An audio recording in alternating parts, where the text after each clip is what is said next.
Bonjour à tous. Dans cette vidéo, on va aborder la correction de l'exercice 16 de la page 118 qui s'intitule Calculer le poids en connaissant la masse. Cet exercice est du manuel Étincelle et consacré aux élèves de la troisième année collégiale. Alors, on commence comme d'habitude par une lecture attentive de l'exercice. Et dans cet exercice, on a directement les questions. Question 1. Quelle grandeur mesure l'appareil ci-dessous et quelle est sa valeur? Voir la figure ci-dessous. 2. Calcule le poids de ces brasses marquées sur la Terre.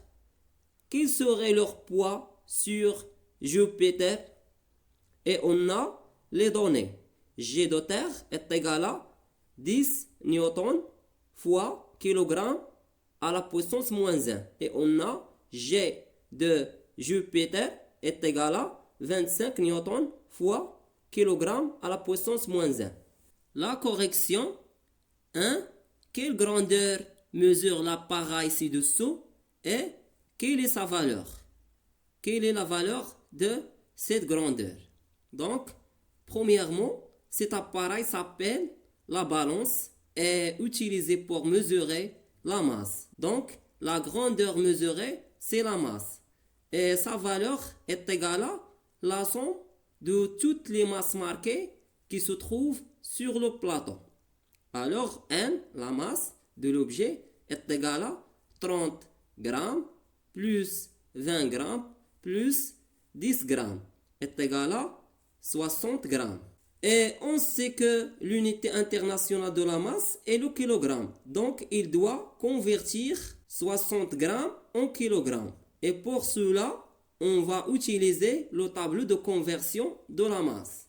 Alors, on écrit premièrement 60 dans le tableau, tel que le 0 dans la case de grammes et le 6 dans la case de décagrammes. Et puis, on ajoute les zéros jusqu'à le kilogramme.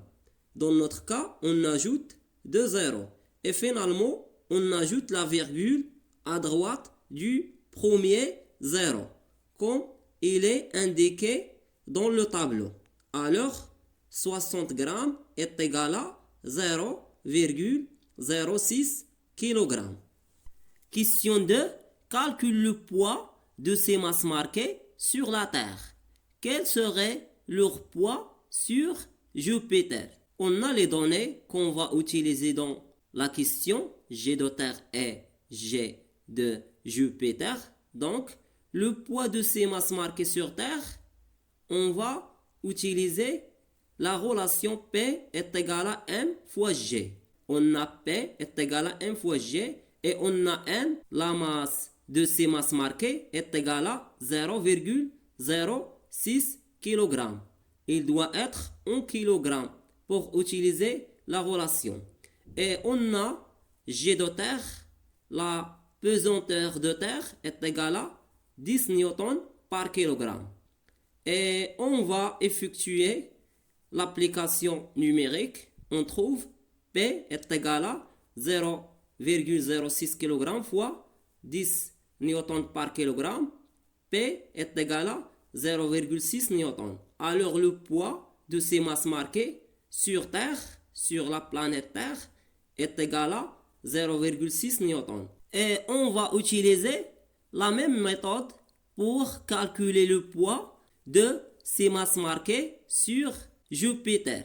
On a P est égal à M fois G et on a M est égal à 0,06 kg et G de Jupiter est égal à 25 newtons par kilogramme. Application numérique, P est égal à 0,06 kg fois 25 newtons par kilogramme, car la masse reste constante, est égal à le poids P est égal à 1,25 newtons. Alors le poids de ces masses marquées sur Jupiter, P est égal à 1,25 newtons. Et finalement, je vous remercie de votre attention. et à bientôt.